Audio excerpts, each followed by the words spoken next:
Il y aura très bientôt une série de conversations qui auront sans doute une incidence pour vous, personnes âgées qui êtes à l'écoute. On en parle tout de suite d'ailleurs avec Carole Saint-Louis, qui est directrice générale, table régionale de concertation des aînés de Laval.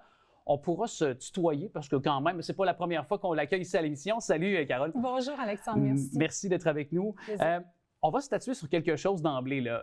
Troisième âge d'or. Là, qu'est-ce qu'il faut dire dans votre lexique? Puis, c'est à quel âge une personne âgée? Non, mais parce que j'ai comme l'impression que, tu sais, mon père à 70 ans a sa business, il est encore actif. Il me semble que notre façon de voir les personnes âgées a tellement changé, évolué depuis quelques années. Tu commences avec la question qui tue? Oui, c'est ça. On commence fort. Écoute, c'est dans la tête que ça se passe, là, entre toi et moi, là, vraiment, là, parce que la définition d'une personne aînée, ça commence à quel âge? Écoute, il y a des organismes pour aînés dont le membership commence à 50 ans. Donc, on peut dire que la clientèle aînée peut être à partir de 50 ans et plus. Mais je pense que c'est surtout lié à ce qu'on peut recevoir comme prestation. Si on dit à 65 ans, il y a des prestations qui entrent, il y en a d'autres à 70, à 75. Donc, c'est ce qui fait qu'il y a des catégories d'âge qui définissent peut-être la clientèle aînée, mais entre toi et moi, c'est une question d'état physique et psychologique plus qu'autre chose. Mon père a 94 ans, puis encore une jeunesse. Il se définit pas comme une personne aînée nécessairement. Je confirme. Moi, Léopold aussi, mon grand-père qui est encore aussi, fait encore son 20 minutes de tapis par jour. Voilà. Non, mais tu sais, c'est ça. Et utilise Facebook. Puis en même temps, c'est parce que plus jamais, je pense qu'on a besoin de nos personnes âgées. On leur demande de revenir au boulot. C'est la preuve. Là. On veut aller chercher cette sagesse et cette expérience-là aussi. Bien, puis il n'y a rien de péjoratif ou de négatif à vieillir. Au contraire, c'est de l'expérience, c'est de l'acquis. C'est une meilleure, on est mieux dans notre peau, on sait où on s'en va, on sait ce qu'on veut, on sait ce qu'on veut pas. Donc, c'est juste du bonbon finalement, mais il faut être reconnaissant aussi par rapport à ces personnes-là. Ouais, totalement. Ils ont beaucoup apporté. Qu'on en ait 58, qu'on en ait 66, qu'on en ait 72 ou qu'on en ait 94 comme ton père, c'est quoi le mandat de la table de concertation des aînés? Oui, ça mange quoi en hiver? Oui, c'est ça, exactement. Parce qu'on est peut-être un petit peu moins connu de la population comme telle, mais beaucoup plus auprès de nos partenaires comme la Ville, le CIS, les organismes de la région. En fait, on est un organisme régional. On relève du secrétariat aux aînés, donc de la ministre Mme Sonia Bélanger, et on regroupe sur le territoire près d'une 60aine d'organismes, justement, qui offrent des services ou des activités à la population aînée lavalloise. Donc, on est un peu le relayeur d'informations entre le ministère et nos organismes pour faire passer l'information, nommer les besoins, identifier les enjeux et, ultimement, trouver des solutions et mettre tout ça en action pour améliorer la qualité de vie puis le bien-être des aînés de Laval. Puis un des fers de lance, en tout cas, une des choses qui a été, je trouve, remarquable dans les dernières années, là, ça fait peut-être quoi, 1 an et demi ou à peu près, mais peut-être rappelons-le, votre nouveau site qui est facile d'accès puis qui est là où on peut repérer tous les services à notre portée si on est une personne âgée sur le territoire lavallois. Là. Tout à fait. Bien, ça a été l'objectif. On y a pensé vraiment assez intensément parce qu'on voulait devenir quand même une référence pour la population qui, il y en a énormément d'organismes et de services sur le territoire. On est un petit peu perdu dans tout ça. Donc, si vous allez sur le site de la table de concertation, vous les retrouvez non seulement en liste, mais par catégorie. Donc, si vous avez un besoin de connaître les organismes communautaires, les centres communautaires, les organismes qui travaillent en défense de droits, les regroupements de loisirs, de transport, d'accompagnement, de services psychosociaux, c'est plus facile de s'y retrouver en naviguant sur notre site. Oui. Tout à fait. Tu parlais de transport, justement. Ça ouvre la porte à ma prochaine question parce que là, il y a une grande concertation régionale aussi qui aura lieu prochainement sur le transport collectif. Là. Oui, tout à fait. C'est un enjeu qu'on avait déjà identifié. On a fait des concertations, Alexandre, entre autres, sur des thèmes comme le logement, le soutien à domicile, le bénévolat. D'ailleurs, c'est sur notre site web également, le résumé de ces rencontres-là. Et le 3 avril prochain, on réunit nos organismes, on réunit nos partenaires et on ouvre la porte à recevoir des personnes aînées qui seraient intéressées à, justement, échanger sur les enjeux, les problématiques, mais ce qui va bien aussi en matière de transport collectif et actif pour les personnes aînées spécifiquement. Donc, comment on peut améliorer les choses?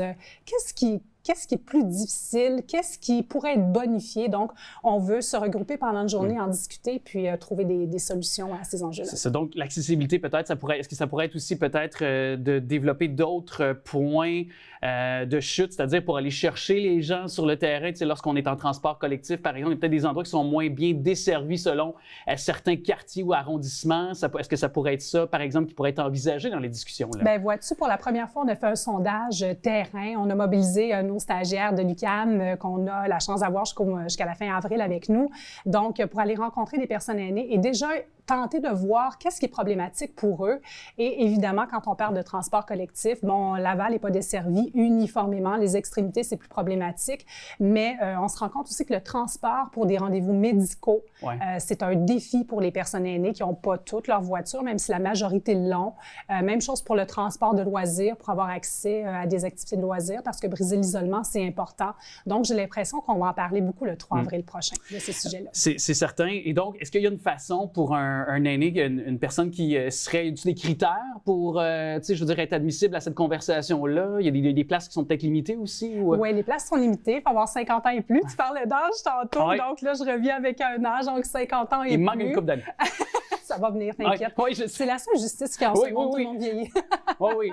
Ah, puis je ne suis pas malheureux de vieillir pour Non, mais c'est quoi? C'est important quand même que les amis, les parents, les proches, les plus jeunes soient sensibilisés à tout ça parce que ce qu'on travaille aujourd'hui, c'est pour vous, c'est pour eux qu'on le fait aussi. Demain, puis dans 10 ans, dans 15 ans, ça va servir encore. Là. Tout à fait. Donc, c'est de s'inscrire en communiquant avec moi à l'adresse courriel de la table, qui est sur notre site web d'ailleurs. Puis en même temps, on est peut-être des proches aidants aussi de nos parents, de nos grands-parents. Alors, tu sais, on a un mot peut-être à dire aussi, là, je veux dire, c'est de façon communautaire, de façon collective qu'on peut échanger sur cette réalité-là. C'est sûr. Puis on touche vraiment beaucoup d'aspects parce que sur notre comité de travail, on a bien sûr des gens de la STL, on a des gens de la ville, on a le CIS, l'Association lavalloise pour le transport adapté, pour le regroupement d'organismes en promotion de personnes handicapées. Donc vraiment, on veut oublier personne, on veut essayer de penser à tout. On ne trouvera pas des solutions à tout, on ne réglera pas tout demain matin, mais au moins ce qu'on est capable déjà de trouver comme action qui pourrait avoir un impact à court, moyen ou long terme, parce qu'on est là aussi pour faire des recommandations auprès des instances régionales, mais aussi un petit peu plus haut, provincial, parfois fédéral quand ça s'y prête. Alors, c'est là où c'est utile et pratique de se mobiliser puis de se concerter à ce niveau-là. Mais surtout que, bon, on le voit, la population de l'île Jésus, ici, je veux dire, c'est un grand territoire, la population qui continue de grandir, puis la population qui est vieillissante. Alors, tout ça, c'est des trucs de base, je veux dire, qui ne vont que continuer dans l'espace-temps aussi à venir à être des enjeux.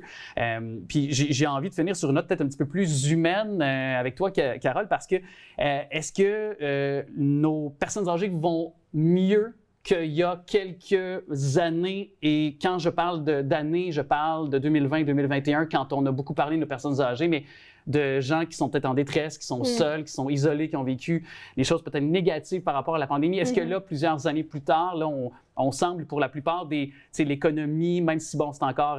ça peut peut-être vaciller à certains endroits, mais je sais que dans plusieurs champs, ça va mieux de notre société. Est-ce que nos personnes âgées vont quand même mieux? Est-ce qu'on peut être positif? Ou... Oui, bien, je pense qu'on peut être positif parce qu'on a énormément de services pour les accompagner, pour les aider en cas de besoin dans différentes catégories de problématiques, si on veut.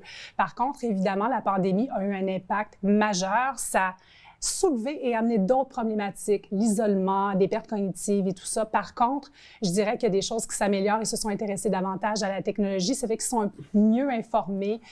On tente aussi de les garder actifs le plus possible en présentant énormément d'activités à ce niveau-là. Par contre, il y a d'autres problématiques qui surviennent. On voit de plus en plus d'itinérance auprès des personnes aînées en raison, entre autres, du coût de la vie qui est élevé à tous les niveaux, le logement, l'alimentation. Donc, il y a des personnes qui se retrouvent à la rue qui sont 50, 60 ans, puis qu'on n'aurait pas pu prédire ou prévoir ça. Donc, c'est une mouvance constante. Donc, autant il y a des choses qui s'améliorent, il y a des nouveaux services qui sont mis en place, mais autant il y a d'autres problématiques qui surviennent, mais il ne faut pas être négatif, au contraire. Là.